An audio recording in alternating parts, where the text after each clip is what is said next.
अपनी काबिलियत को इतना काबिल बनाओ कि लोगों को अपनी औकात अपने आप नजर आने लगे।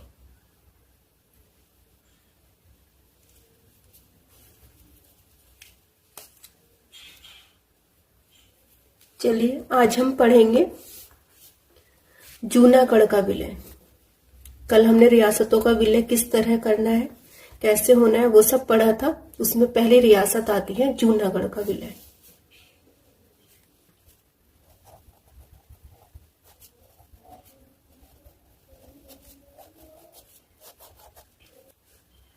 जैसे कि मैंने लास्ट क्लास में बताया था, अंग्रेजों ने, जो ब्रिटिश हुकूमत थी, उन्होंने ये कह दिया था जो हमारी रियासतें थी भारत में, उन लोगों से कि आप चाहे तो पाकिस्तान में मिल सकते हैं, चाहे हिंदुस्तान में मिल सकते हैं, या फिर आप आजाद भी रह सकते हैं, एक अपना स्वतंत्र देश बना सकते हैं। लेकिन बहुत सारी रियासतों ने विलय कर दिया था। कुछ रियासतें ऐसी थीं जिन्होंने विलय पत्र पर साइन नहीं किए, जिसमें से एक थी जूनागढ़ का विलय। अब जूनागढ़ के विलय से पहले मैं आपको एक बार ये मैप दिखा देती हूँ। इंडिया के मैप में जूनागढ़ ये इस जगह है, गुजरात में, ठीक है। पाकिस्तान यहां पर है। तो आप देख सकते हो जूनागढ़ का कोई भी बॉर्डर या सीमा पाकिस्तान से नहीं मिलती है, लेकिन फिर भी यहाँ के जो नवाब थे उनको पाकिस्तान में विलय करना था। तो सबसे पहला यही आ जाता है, अगर जूनागढ़ के बारे में बताऊं, कि इसका कोई भूगोलिक संबंध नहीं था पाकिस्तान के साथ।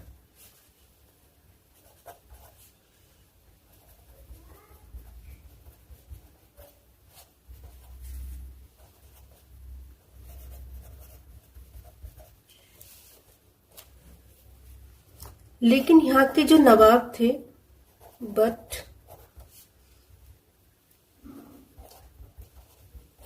यहाँ के जो नवाब थे उनका नाम था मोहम्मद खान।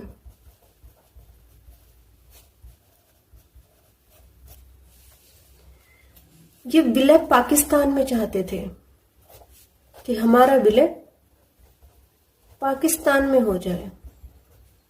अगर इनका जूनागढ़ पाकिस्तान से मिला हुआ होता तो एक बार को ये बात समझ में आती है। भूगोलिक दृष्टि से जूनागढ़ और पाकिस्तान में कोई आपस में संबंध नहीं है, फिर भी नवाब चाहते थे कि हमारा विलय पाकिस्तान के साथ हो। अब क्या था, जूनागढ़ का जो राजा था या नवाब, वो तो मुस्लिम था, यानी मोहम्मद खान, लेकिन जनता जो थी वो हिंदू थी। जनता हिंदुस्तान के साथ आना चाहती थी। इस प्रॉब्लम का ये सॉल्यूशन निकाला गया कि जूनागढ़ में जनमत संग्रह कराया गया, यानी वोटिंग कराई गई, और जनमत संग्रह के आधार पर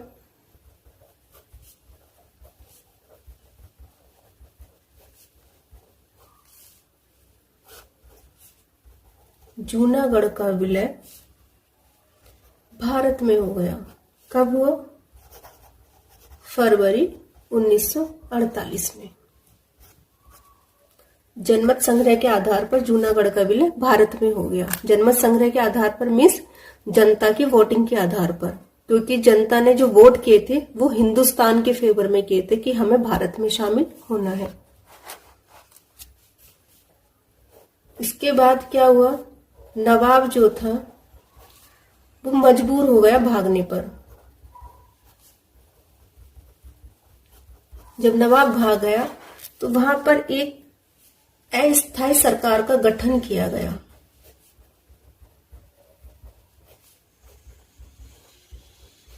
ठीक, अच्छा, ये सब चीजें जो हुई ये किसके नेतृत्व में हुई, किसके अंडर हुई? समलदास गांधी। समलदास गांधी ने इन सब चीजों के लिए गाइडेंस दिया।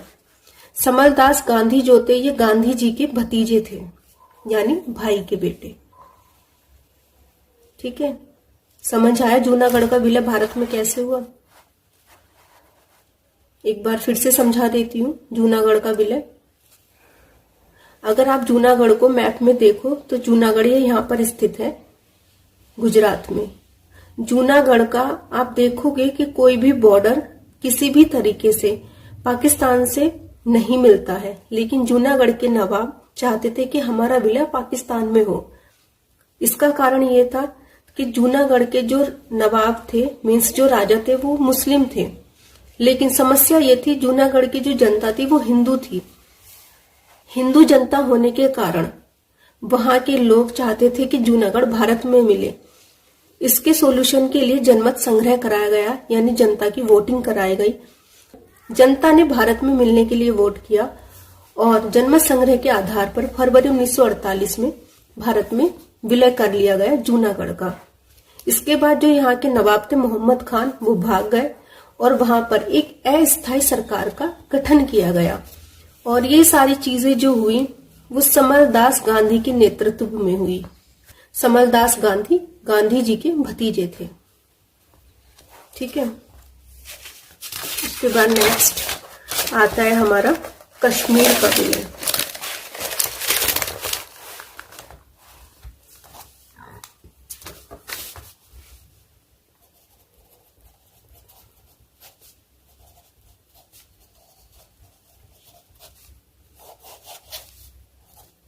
This is very very important topic, Kashmir का विलय।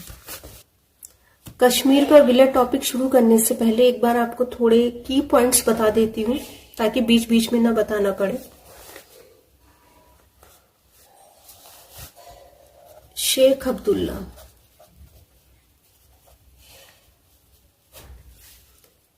शेख अब्दुल्ला के बारे में अगर आप जानते हैं तो अच्छी बात है। जिन लोगों को नहीं पता बता देती हूँ, ये उमर अब्दुल्ला के दादाजी थे। ठीक, शेख अब्दुल्ला के बेटे जो थे वो फारूक अब्दुल्ला थे।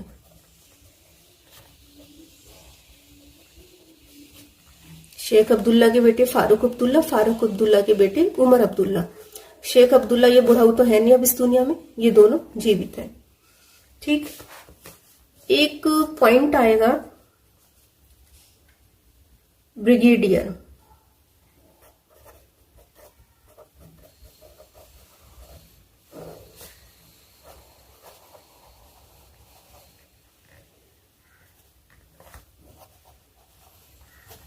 BRIGADIER, brigadier. ब्रिगेडियर क्या होता था? किसी भी टोली के मुखिया को ब्रिगेडियर कहा जाता था। मुख्य रूप से जो सेना का मुखिया होता था उसको ब्रिगेडियर कहा जाता था। एक ब्रिगेडियर के अंडर अराउंड 1000 सैनिक आते थे। ठीक है, मतलब 1000 सैनिक को कंट्रोल करने वाला जो होता था उसको ब्रिगेडियर कहा जाता है। ठीक है, अब चलिए चलते हैं अपने टॉपिक की ओर, कश्मीर का विलय। क्या है? आजादी से पहले, यानी बिफोर फ्रीडम, आजादी से पहले कश्मीर में राजशाही शासन था।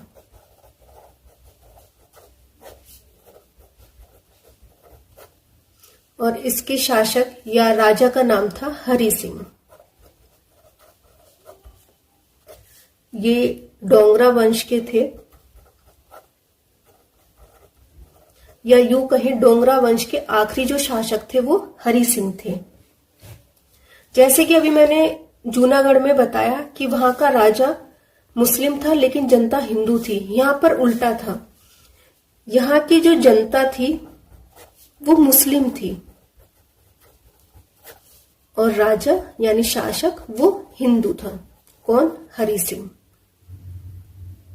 ठीक है, हरि सिंह के जो मंत्री थे, प्रधानमंत्री, उनका नाम था शेख अब्दुल्ला। ये शेख अब्दुल्ला। ठीक है, अब क्या था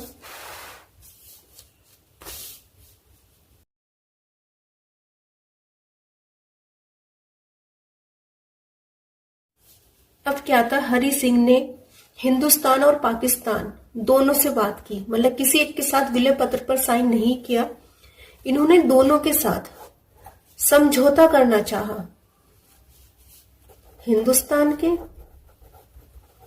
और पाकिस्तान के। क्या करना चाहा? समझौता। कैसा समझौता? इन्होंने कहा कि आप हमें कुछ विशेष अधिकार दीजिए, जो हमें विशेष अधिकार देगा हम उसी के साथ जाएंगे। कैसे विशेष अधिकार? आवाजाही, यानी हम किसी भी देश में कभी भी आ जा सकते हैं, हिंदुस्तान या पाकिस्तान में, हम पर कोई रोक टोक ना हो, आर्थिक नाकेबंदी ना हो,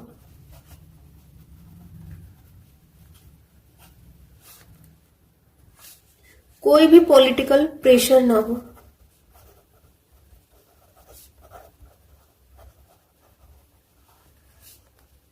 और भी चीजें थी। अगर आप इन सब शर्तों को मानते हैं तो हम विलय पत्र पर साइन कर देंगे। ये सारी चीजें सुनने के बाद पाकिस्तान एकदम तैयार हो गया, क्योंकि पाकिस्तान बहुत उतावला हो रहा था कश्मीर को अपने साथ मिलाने के लिए। लेकिन हरि सिंह ने कहा मैं विलय पत्र पर साइन कर दूंगा, आप थोड़ा वक्त दीजिए। उधर हिंदुस्तान ने भी, जो भारत की सरकार थी, उन्होंने भी थोड़ा वक्त मांगा हरि सिंह से कि हम सोच समझ करके आपको जवाब देंगे। अब क्या था, ये जो शेख अब्दुल्ला था,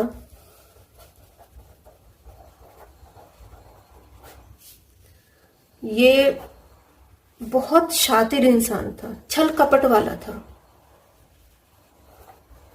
जितना मैं हरि सिंह के बारे में जानती हूं, जितना मैंने पढ़ा है, हरि सिंह ना मेरे को एकदम बैल बुद्धि लगा। शेख अब्दुल्ला बहुत शातिर, छल कपट वाला इंसान था।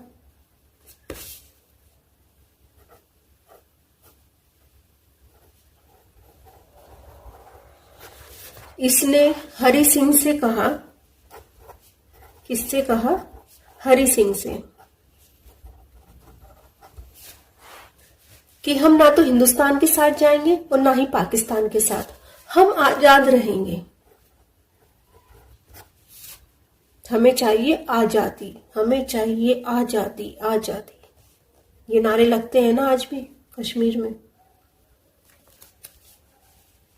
आजाद रहेंगे मीन्स भारत और पाकिस्तान के साथ शामिल नहीं होंगे।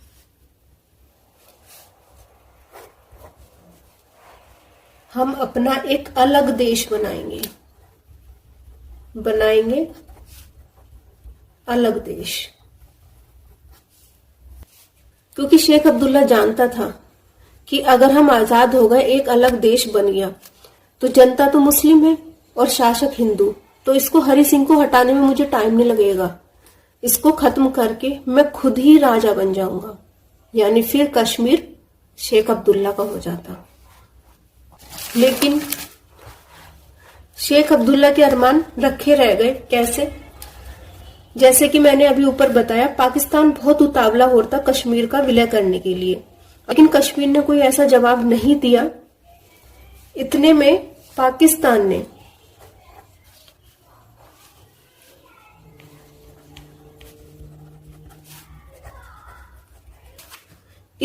पाकिस्तानी सेना ने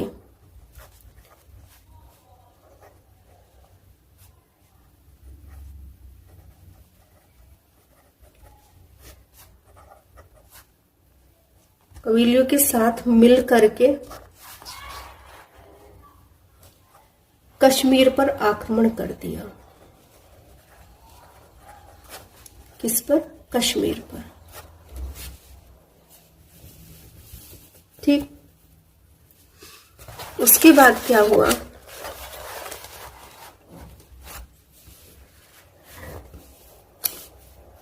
कश्मीर पर आक्रमण करने के बाद जो सेना थी वो तेजी से बढ़ने लगी। किसकी ओर? श्रीनगर की ओर। पाकिस्तानी सेना ने कवालियों के साथ मिलकर के कश्मीर पर आक्रमण कर दिया। कवाली जो थे वो वहां की एक जनजातीय समूह है, उनके साथ मिलकर के किया था। कश्मीर में घुस गए, उसके बाद तेजी से श्रीनगर की ओर बढ़ने लगे। इतने में क्या, हरि सिंह ने देखा कि मेरे पास तो इतनी सेना भी नहीं है, अब मैं क्या करूं। तो उन्होंने मदद मांगी, किससे? पंडित नेहरू से, कि आप हमारी मदद करिए, इस तरह कश्मीर पर आक्रमण हुआ है। नेहरू ने कहा ठीक है, हम सेना भेज देंगे, लेकिन सरदार पटेल ने कहा रुको, तो इस बुड़वक को यहां तक बुलाओ और इससे कहो कि पहले विलय पत्र पर साइन करे। इन्होंने हरि सिंह से कहा, मीन्स सरदार पटेल ने हरि सिंह से कहा पहले आप विलय पत्र पर साइन करिए, क्योंकि किसी आधार पर तो हम लड़ेंगे, कश्मीर हमारा है नहीं, हम अपनी सेना भेज करके लड़ाइयां करते रहे। अगर आप विलय पत्र पर साइन कर दोगे तो फिर हम हक के साथ लड़ाई करेंगे।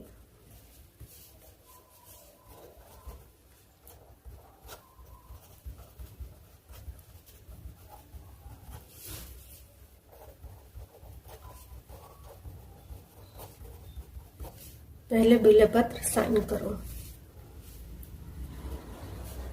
क्यों? क्योंकि लड़ने की वजह जानी थी। उसके बाद हरि सिंह ने 26 अक्टूबर 1947 को साइन किया विलय पत्र, यानी इस वक्त से कश्मीर भारत का अभिन्न अंग बन गया।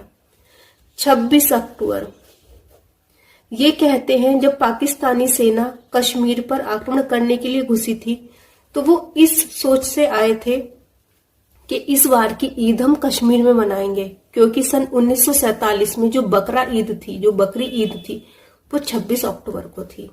लेकिन 26 अक्टूबर को विलय पत्र पर हरि सिंह ने साइन कर दिए। उसके बाद सरदार पटेल जी ने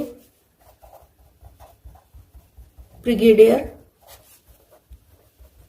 उस्मान से कहा, ब्रिगेडियर उस्मान के बारे में अगर मैं थोड़ा सा बताऊं आपको, क्या होता था सन 1947 से पहले जो सेना के बड़े बड़े अधिकारी होते थे वो इंग्लैंड से पढ़ करके आते थे। उसमें से एक थे ब्रिगेडियर उस्मान।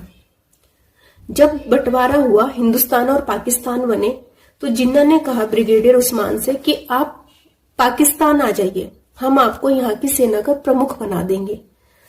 तो इस पर ब्रिगेडियर उस्मान ने एक बहुत अच्छी बात कही। इन्होंने कहा कि जब मैंने शपथ ली थी तो मैंने ये कहा था कि मैं जब तक रहूंगा भारत की सुरक्षा के लिए समर्पित रहूंगा और भारत की सेवा करूंगा। अब अगर देश के बंटवारे हो गए तो इसका मतलब ये नहीं जो मेरी शपथ है उसका भी विभाजन हो गया। मैं जब तक रहूंगा हिंदुस्तान के लिए समर्पित रहूंगा। अब ये बात सरदार पटेल जी को बड़ी अच्छी लगी। उन्होंने ही ब्रिगेडियर उस्मान को जिम्मेदारी दे दी कि आप पाकिस्तान की सेना को हटाने के लिए कश्मीर जाइए। जिम्मेदारी सौंपी कि आप जाइए और कश्मीर से पाकिस्तानी सेना को हटाइए।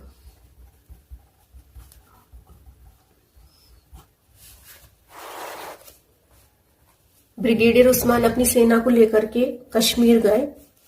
900 से अधिक पाक सैनिकों को मार गिराया।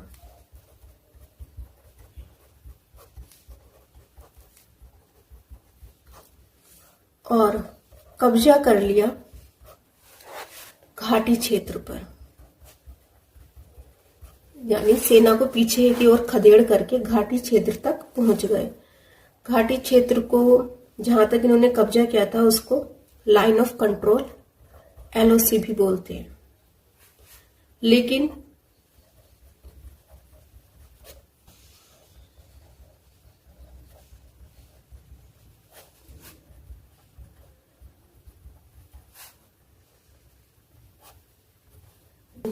लेकिन पाकिस्तान ने बलूचिस्तान और गिलगित पर अपना कब्जा बनाए रखा। ये एक बार मैप देखिए आप, ये हमारे इंडिया का मैप है। यहाँ पर ये इधर पाकिस्तान से ऊपर की ओर कश्मीर है। इस तरह सेना आई, ठीक है, कश्मीर में लाइन ऑफ कंट्रोल LOC यहाँ पर है और ऊपर की ओर बलूचिस्तान और गिलगित है। ठीक है, बलूचिस्तान गिलगित पर पाकिस्तान का कब्जा रहा, LOC तक हम पहुंच गए। अब क्या हुआ उसके बाद,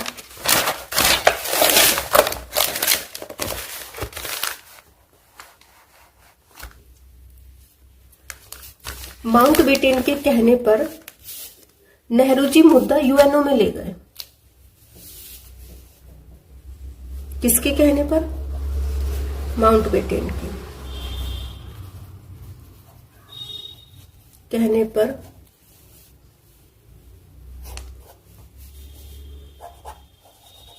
नेहरू मुद्दा ले गए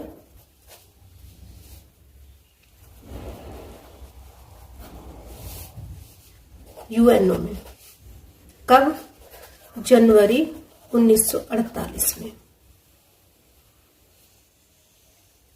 लेकिन UNO में जाने के बाद क्या हुआ? पासा उल्टा पड़ गया। पाकिस्तान बहुत ही स्ट्रांगली अपना पक्ष रखने में सक्षम रहा। पाकिस्तान ने अपना पक्ष रखा।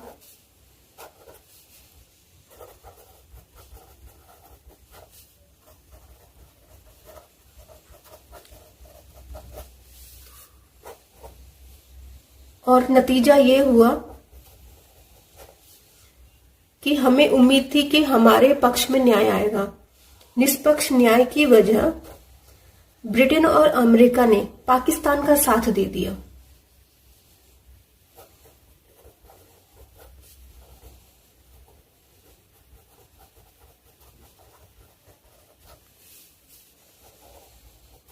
ब्रिटेन, अमेरिका ने साथ दिया या समर्थन किया किसका? पाकिस्तान का। बाद में अप्रैल 1948 में घोषणा की गई युद्ध विराम की। मीन्स ये कहा गया कि हिंदुस्तान पाकिस्तान की सेना जहां पर है वहीं पर रहेंगी। युद्ध विराम की घोषणा की गई, या यूं कहे जो जहां पर है जो का त्यों रहेगा। और देखा जाए तो आज भी स्थिति जो की त्यों ही है। ये मुद्दा आज तक नहीं सुलझा है।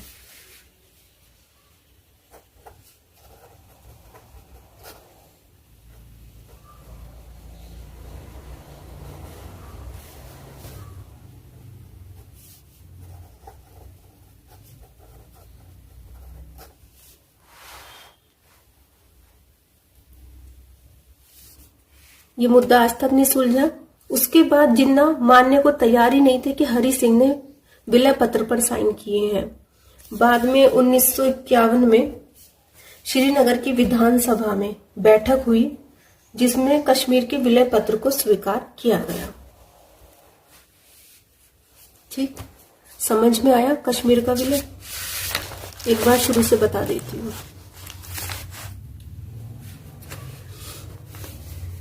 आजादी से पहले कश्मीर में जो शासन था वो राजशाही शासन था और यहाँ के राजा थे हरि सिंह। हरि सिंह डोगरा वंश के थे। डोगरा वंश के अंतिम शासक थे ये।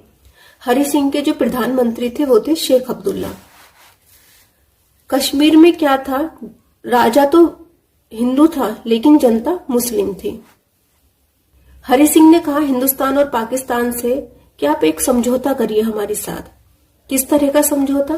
कि आप अपने देश में आवाजाही पर कोई रोक टोक नहीं लगाएंगे, आर्थिक नाकेबंदी नहीं करेंगे, कोई भी पॉलिटिकल प्रेशर हमारे ऊपर नहीं थोपेंगे। इसके लिए पाकिस्तान एकदम राजी हो गया। वो चाहता था जल्द से जल्द कश्मीर का विलय पाकिस्तान में हो जाए, लेकिन हरि सिंह ने सिर्फ हाँ की थी। ठीक है, किसी पत्र पर, किसी प्रकार के किसी भी लेटर पर साइन नहीं किए थे। हिंदुस्तान ने वक्त मांगा था। जो भारत की सरकार थी उसने कहा हम सोच विचार करके आपको जवाब देंगे। इधर क्या हुआ? शेख अब्दुल्ला ने अपनी चाल खेल दी।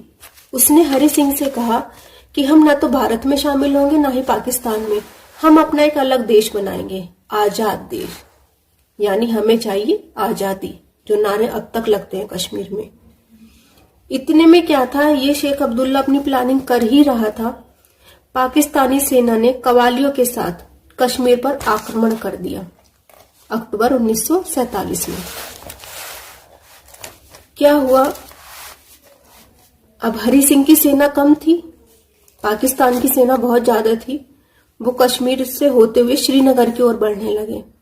हरि सिंह ने देखा कि अब कुछ नहीं हो सकता। उन्होंने मदद मांगी नेहरू जी से कि आप हमारी मदद करिए, पाकिस्तानी सेना हम पर आक्रमण करके आगे की ओर बढ़ रही है। नेहरू ने कहा ठीक है, हम मदद करेंगे। लेकिन सरदार पटेल ने कहा रुको, तो पहले इस हरि सिंह से विलय पत्र पर साइन कर, हमारा कोई वजूद तो होना चाहिए लड़ाई होने का, कोई आधार तो होना चाहिए। अभी हरि सिंह के कहने पर हम लोग लड़ने पहुंच जाए, पहले विलय पत्र साइन कराइए, कश्मीर को भारत का हिस्सा बनवाइए, उसके बाद हम लड़ेंगे हक के साथ। तो 26 अक्टूबर 1947 को हरि सिंह से विलय पत्र पर साइन कराए गए। उसके बाद सरदार पटेल ने ब्रिगेडियर उस्मान को भेजा, एक जिम्मेदारी सौंपी कि आप कश्मीर जाइए और पाकिस्तान की सेना को हटाइए।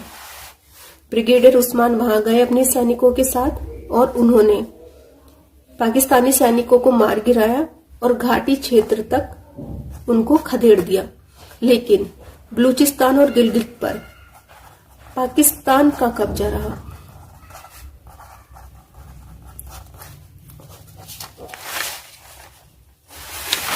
इसके बाद माउंटबेटन के कहने पर नेहरू ये मुद्दा यूएनओ में ले गए जनवरी 1948 में। नेहरू को उम्मीद थी कि डिसीजन हमारे ही पक्ष में होगा, लेकिन वहां पर उल्टा हुआ।